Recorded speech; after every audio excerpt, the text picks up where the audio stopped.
این فقط یک تپه نیست. یاریم تپه درگز و ابیورد است. جایی که خاکش 7000 سال تاریخ را در سینه دارد.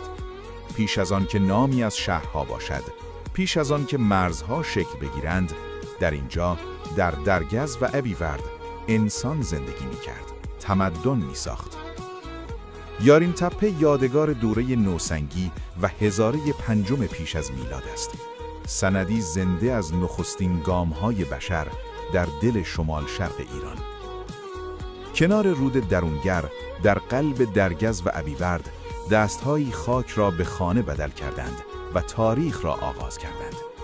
این محوطه کهن امروز ثبت شده در فهرست آثار ملی ایران است و در همسایگی بندیان درگز و ابیورد پیوستگی تمدنی هزاران ساله این سرزمین را فریاد می‌زند.